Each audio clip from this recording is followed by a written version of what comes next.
세상에는 이런저런 질병으로 고생하는 많은 분들이 있습니다. 물론 우리들 가운데에도 크고 작은 질병을 안고 살아갑니다. 현대의학으로 고칠 수 있는 질병이 있는가 하면 그 증상이 아주 작다 할지라도 현대의학으로는 전혀 고칠 수 없는 질병도 많이 있습니다. 그래서 우리는 우리 자신을 비롯해서 우리 주변의 많은 사람들을 보살피며 살아가야만 합니다. 미리미리 검사도 받아야 하고 또 점검도 해야 되고 하는 그 보살핌 속에 우리가 살아갑니다. 우리말에 이 살피다라고 하는 동사가 있는데요. 이 살피다는 동사는 크게 세 가지 뜻을 갖고 있습니다. 첫째로는 두루두루 주의하여 자세히 보다라고 하는 뜻이 있고, 두 번째로는 형편이나 사정 따위를 자세히 알아보다라고 하는 뜻이 있으며, 세 번째로는 자세히 따지거나 헤아려 보다라고 하는 바로 그러한 뜻이 있습니다. 결국 이 살피다라고 하는 이 말이 가지고 있는 세 가지 뜻 안에 공통적으로 담겨져 있는 한 단어가 있는데, 그것이 무엇이냐? 바로 자세히라고 하는 말입니다. 자세히. 살펴보는 것은 대충 훅 지나가며 훑어보는 것이 아니라 자세히 보는 것, 그것이 바로 살펴보는 것이지요. 오늘 본문을 통해서 우리는 그리스도인들이 살아가면서 살펴야 할 이 대상에 대한 영적인 교훈을 얻을 수 있습니다. 오늘 우리가 읽은 본문 요한복음 5장의 말씀을 보면 갈릴리아에서 두 번째 표적을 행하신 예수님께서 이제 유대인의 명절을 맞아서 예루살렘에 올라가시며 이 일이 펼쳐집니다. 예수님께서 도착하신 곳은 양문 곁 베데스다라고 하는 못이었습니다. 당시 그곳에는 맹인, 다리 저는 사람, 혈기 마른 사람 등등 많은 중증 환자들이 진을 치고 있었고, 그 무리 속에는 오늘 예수님과 또 한 명의 주인공인 38년 된 병자도 있었습니다. 이유인즉슨 그 연못에는 당시 갑작스럽게 물에 움직이는 현상이 있는데, 사람들은 그것을 천사가 요동시키는 것으로 착각하여 그 물이 움직이는 즉시 가장 먼저 연못에 뛰어들는 사람이 있다면 그 사람은 어떤 병이 걸려 있든지 낫게 된다라고 하는 이 전설을 믿고 있었기 때문이었습니다. 그래서 이 베데스다라고 하는 연못 근처에는 수많은 병자들이 물의 표면만을 바라보면서 그렇게 지키고 앉아 있었던 것이죠. 여러분, 우리가 흔히 연못이라고 하면 금붕어와 잉어떼가 헤엄치고 연잎 등이 둥둥 떠다니는 그러한 그림을 상상하겠습니다만, 이 오늘 본문에서 나오는 이 베데스다 연못은 그런 곳이 아닙니다. 이 베데스다 연못이라고 하는 곳은 원래는 이 연못이 아니라 물 저장 창고입니다. 이 베데스다는 우리말로 자비의 집이라고 하는 말인데요. 이 자비의 집이라고 하는 뜻이 환자들을 긍휼히 여기며 그들에게 자애로운 마음으로 육체의 질병뿐만 아니라 마음까지 보듬을 수 있는 곳으로 하나님의 은혜가 넘치는 그러한 자비의 집이라고 한다면 얼마나 좋겠습니까? 많은 꼭 그것만을 의미하는 것은 아니었습니다. 기록에 의하면 당시 이 베데스다는 로마인을 위한 장소, 즉 로마의 신을 위한 장소였다고 합니다. 그때 당시에 이 이스라엘, 이 가나안 땅도 로마의 지배를 받고 있었던 터였기에 이 로마인들의 영향력이 대단히 많이 그곳까지 미치고 있었다고 하지요. 그리스 로마 신화에 의하면 에스클리피우스라고 하는 신이 나오는데요. 이 에스클리피우스라고 하는 신은 약의 신이며 동시에 의술의 신이기도 합니다. 그런데 이 고고학자들에 의하면 이 베데스다라고 하는 곳 주변에서 이 에스클리피우스 신상의 일부가 굉장히 많이 발견됐다라고 합니다. 여러분, 병원에 가시면 혹시 이 어떤 사람이 칼을 들고 있는데 이 칼에 뱀이 이렇게 아래에서부터 위로 그 칼을 휘감고 올라가는 그 동상 혹은 조각을 보신 적이 있으실지도 모르겠습니다만, 이게 바로 에스클리피우스입니다. 이 에스클리피우스 신상의 일부가 베데스다에서 발견된 기록을 찾아볼 수 있다고 합니다. 결국 베데스다의 중앙이나 어느 한쪽에 세워져 있었을 이 에스클리피우스의 석상을 바라보면서 그 돌덩이가 내려와 물을 움직여 주기를 사람들은 기다리고 있었던 것이 아닐까라고 하는 추측을 해보게 됩니다. 즉 하나님의 천사가 내려와서 이 물의 표면을 움직여 그때에 어떤 병이 들었든지 가장 먼저 들어가는 사람이 고침을 받는다라고 하는 것이 아니라 그리스 로마 신화에 나오는 이 에스클리피우스의 그 조각 중에 하나가 떨어져서 물을 움직이게 되었을 때 들어가는 바로 그 사람이 가장 먼저 고침을 받는다라고 그때 당시 사람들이 그렇게 믿었던 게 아닐까라고 추측해 보게 되는 것이지요.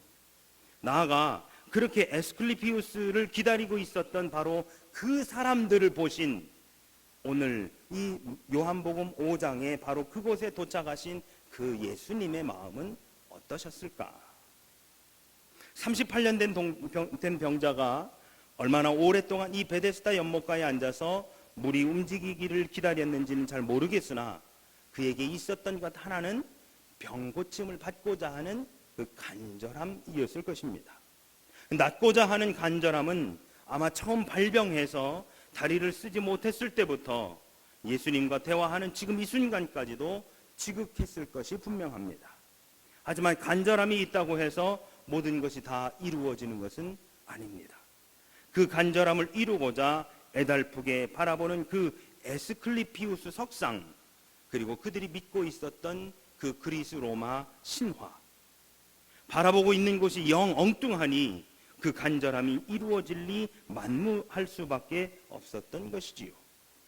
그에게 있어서 38년은 어떠한 시간들이었을까요?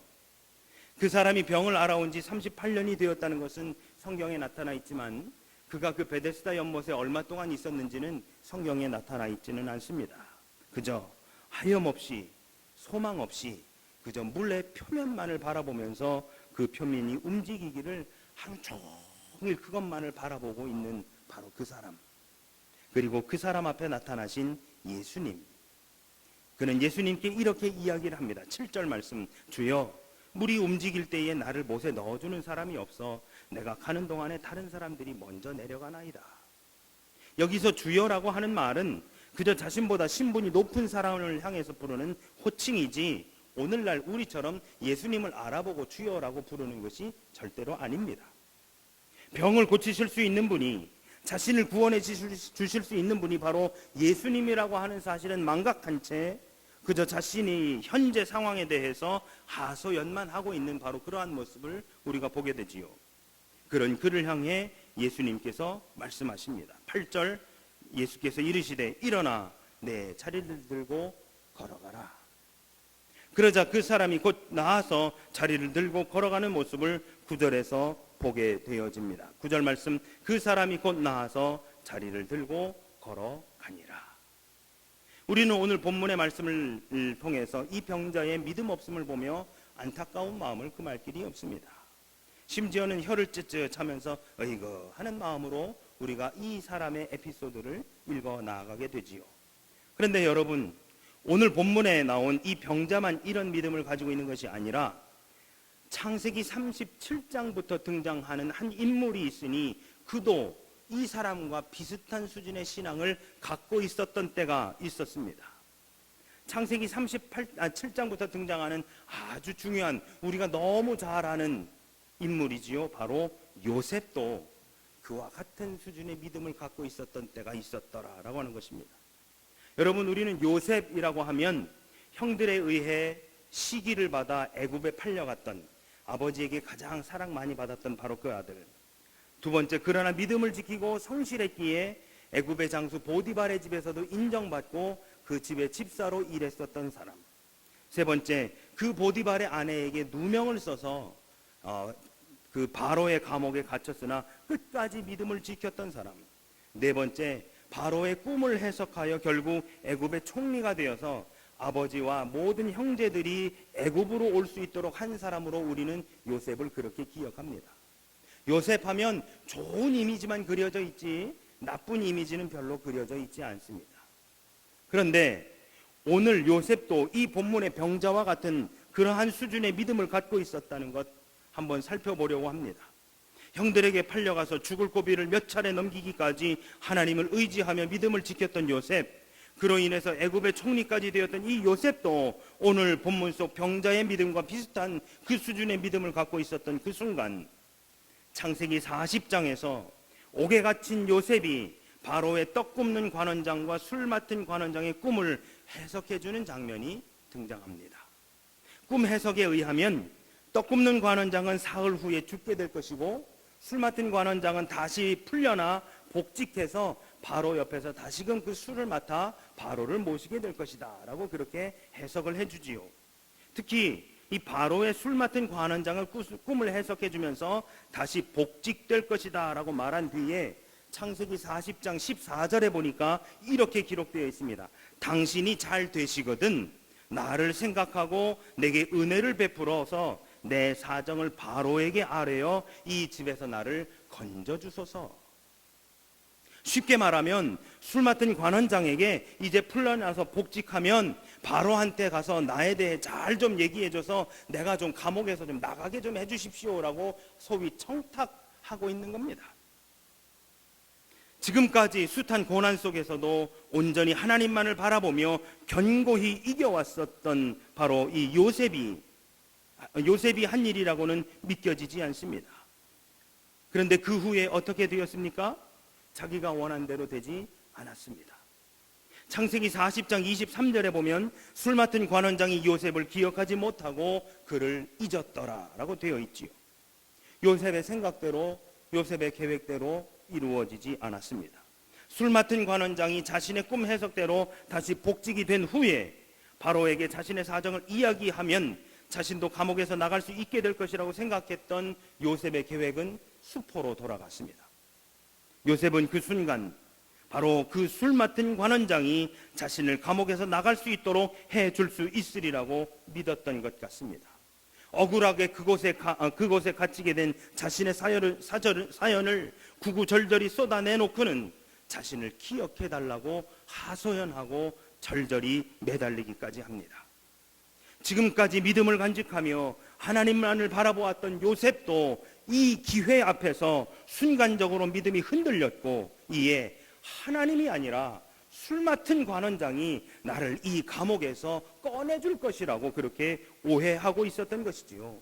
소망을 하나님께 두고 나아간 것이 아니라, 소망을 하나님께 두고 끝까지 나간 것이 아니라 그 소망의 그 촛대가 술 맡은 관원장에게 넘겨져 버렸던 것입니다.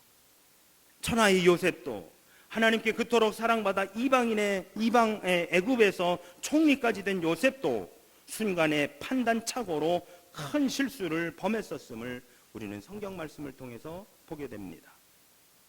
소망 없는 무리 속에 있었던 한 사람, 38년 된 그 병자에게 예수님께서 다가가십니다. 그리고 그를 향해 예수님께서 말씀하십니다.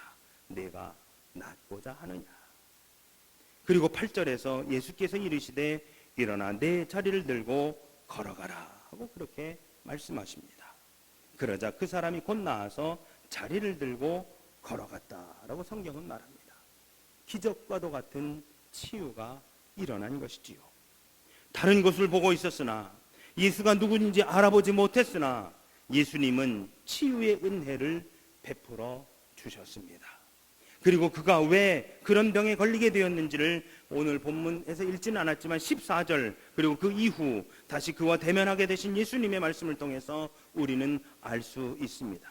요한복음 5장 14절을 보시면 그 후에 예수께서 성전에서 그 사람을 만나 이르시되 보라 내가 나았으니 더 심한 것이 생기지 않게 다시는 죄를 범하지 말라라고 그렇게 말씀하시지요. 오랜 세월 동안 그가 병으로 고생하게 된 근본적인 원인은 바로 자신에게 있었던 것입니다. 바로 죄 때문이었던 것이지요. 어떤 죄를 저질렀는지는 성경에 나와 있지 않습니다. 그러나 짐작컨대 아마도 그는 하나님 나라를 위해서 살았던 것이 아니라 아마 자기 자신을 위해서 살았던 모양입니다. 그 결과 자신의 몸도 제대로 가눌 수 없는 중한 병에 걸리게 된 것이지요. 하지만 안타까운 사실은 7절을 보면 그가 해결책을 내부에서 자기 스스로에게서 찾고자 한 것이 아니라 외부에서 그 해결책을 찾고자 한 것이라는 사실이지요.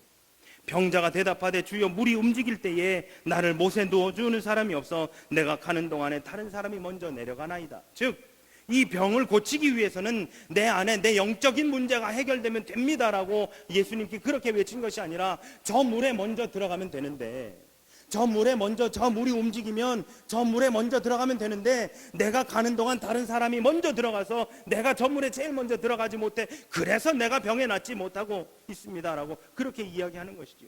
이 병의 근본적인 원인은 자신의 내부적인, 자신이 죄를 지음으로 인해서 생겨난 것이고, 결국 이 영적인 문제가 해결되면 육적인 문제도 해결되는 것인데도 불구하고 이 38년 된 병자는 계속해서 그 원인을 외부에서, 자신의 바깥에서 찾고 있었고, 그리고 그 해결책조차도 자신의 바깥에서 찾고 있었다는 바로 그런 말씀입니다.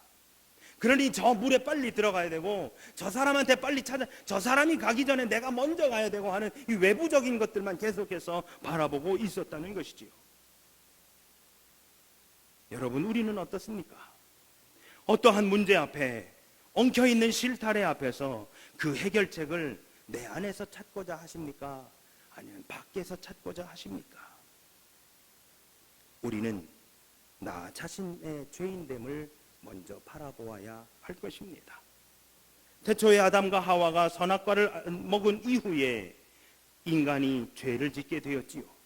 모든 인간은 죄의 씨앗을 갖고 태어나게 되었습니다.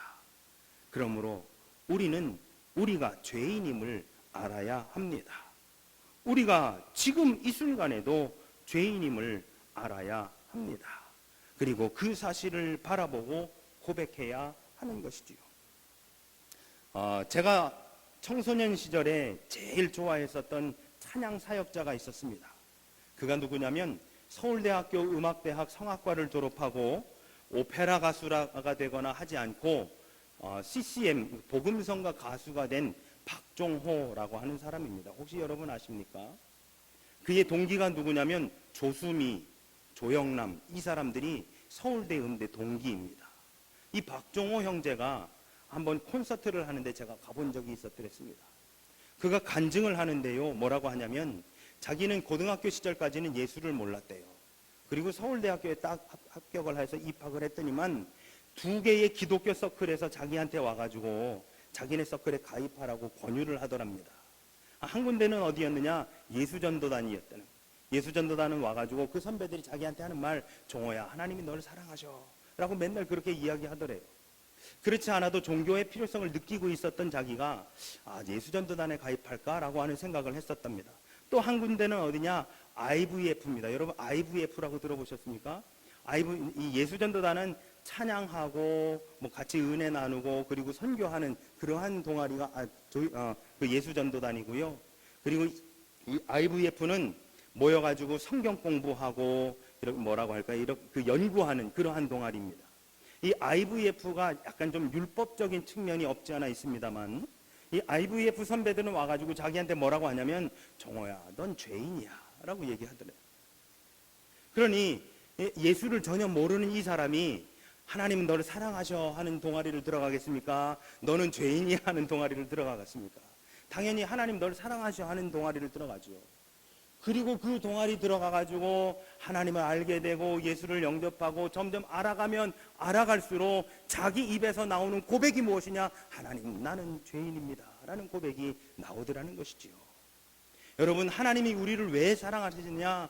우리를 하나님 당신의 손으로 만져주셨고 만드셨고 창조하셨기에 사랑하지만 우리가 죄인이기 때문에 하나님은 우리를 더 사랑하시는 게 아닐까요? 그냥 놔두어도, 모래사장에 놔두어도 스스로 자기 삶을 알아서 찾아갈 수 있는 사람이라고 한다면 어쩌면 그냥 놔두겠지요. 그러나 맨날 좋은데 놔줘도 자빠지고 엎어지고 잘못되고 삐뚤어지고 하니까 하나님께서 계속적으로 주시하시고 그 사랑과 관심을 계속해서 가져주시는 것, 건강을 회복시켜주면 여기가 또 아프고 거기를 고쳐주면 저기가 또 아프니 하나님께서는 다 마음에 두시고 품어주시는 거 아니겠습니까? 여러분, 그러므로 우리는 우리 자신이 죄인임을 하나님 앞에 먼저 고백해야 하는 것입니다. 하나님이 나를 사랑해 주시는 이유는 우리가 죄인이기 때문에 그런 것이지요. 그러므로 오늘 성경 누가복음 5장 8절에서 시몬 베드로가 이르되 예수의 무릎 아래 엎드려 가로되 주여 나를 떠나소서 나는 죄인이로소이다 라고 그렇게 말씀하고 있음을 보게 됩니다. 주님의 가장 첫째 가는 제자였던 베드로 역시 자신의 죄인됨을 바라보고 있음을 우리는 성경에서 보게 됩니다. 세상과 타협하며 살았던 세리도 누가복음 18장 13절에서 세리는 멀리 서서 감히 눈을 들어 하늘을 우러러 보지도 못하고 다만 가슴을 치며 가로되 하나님이여 불쌍히 여기시옵소서 나는 죄인이로소이다 라고 고백하고 있음을 보게 됩니다. 사랑하는 여러분, 내가 죄인 되었음을 먼저 바라보아야 합니다. 내가 죄인이라고 하는 사실을 볼 수 없다면 우리는 예수님하고 아무 관련이 없는 사람이라고 하는 것을 반증하고 있는 것입니다. 뒤집어서 내가 죄인이라고 하는 것을 고백한다면 예수님의 십자가가 바로 나 때문임을 이야기하고 있는 것이지요. 그러므로 우리는 나 자신의 죄인됨을 먼저 바라보아야 합니다. 그리고 나서 하나님의 기적을 간구해야 하는 것입니다. 여러분, 하나님이 이 세상에서 하신 일들 가운데 가장 기적적인 일이 뭐라고 생각하십니까? 하나님이 이 땅에서 하신 일들 중에, 지금까지 역사 속에서 하신 일들 중에 하나님이 가장 하신 일들 중에 힘들었던 일이 뭐라고 생각하십니까? 세상을 창조하신 일, 사람을 만드신 일, 세상을 물로 멸하시고 다시 창조하신 일, 홍해 바다를 가르신 일. 저는 나 같은 죄인을 살리신 것, 우리 같은 죄인을 살리신 것이 아마 하나님이 지금까지 하신 일들 중에 가장 힘드신 일이 아니셨을까.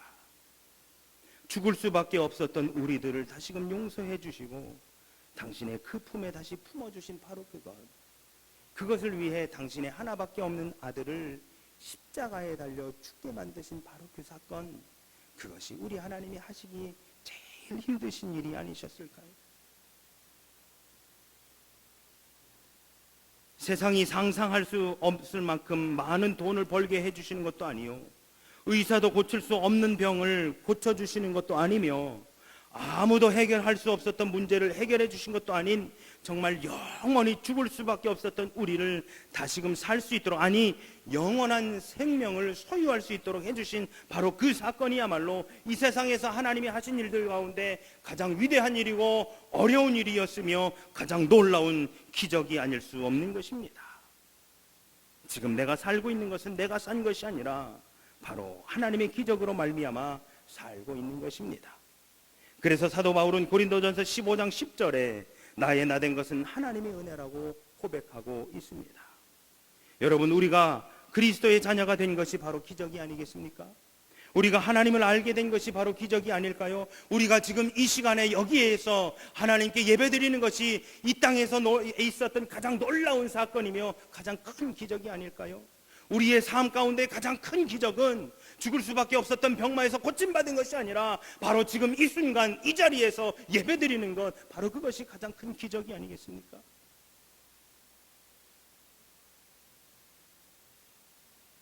사랑하는 여러분, 그러므로 이제 우리는 주님만을 바라보아야 합니다. 우리의 온전한 소망 되신 주님만을 바라보아야 합니다. 베데스다의 연못에 물이 움직이는지 안 움직이는지 그 연못에 물을 바라볼 것이 아니라 술 맡은 관원장을 바라보며 그가 제발 나를 오늘 좀 바로에게 이야기해 주지라고 그것을 바라보고 있을 것이 아니라 우리에게 진정한 소망이 되신 예수 그리스도를 바라보아야 할 줄로 믿습니다. 그분만이 우리의 소망이요, 그분만이 우리의 힘이시며 그분만이 우리의 방패이십니다. 시편 18편에서 다윗은 이렇게 노래합니다. 여호와는 나의 반석이시요 나의 요새시요 나를 건지시는 이시요 나의 하나님이시요 내가 그 안에 피할 나의 바위시요 나의 방패시요 나의 구원의 뿌리시요 나의 산성이시로다. 이러면서 그가 하는 시편 18편 1절의 고백, 나의 힘이신 여호와여 내가 주를 사랑하나이다. 여러분, 낫고자 하십니까? 육체의 질병에서 고침받고자 하십니까? 영적인 질병에서 낫고자 하십니까? 힘들고 어려운 상황에서 벗어나고자 하십니까? 내가 해결할 수 없는 복잡한 문제에서 벗어나기를 원하십니까? 주님만을 바라보시기 바랍니다. 세상의 가치관과 세상의 상식을 내려놓고 온전히 우리의 소망 되신 주님만을 바라보시기를 바랍니다. 지금 주님은 바로 우리 곁에서 우리에게 묻고 계십니다. 내가 낫고자 하느냐? 일어나 내 자리를 들고 걸어가라. 기도드리시겠습니다.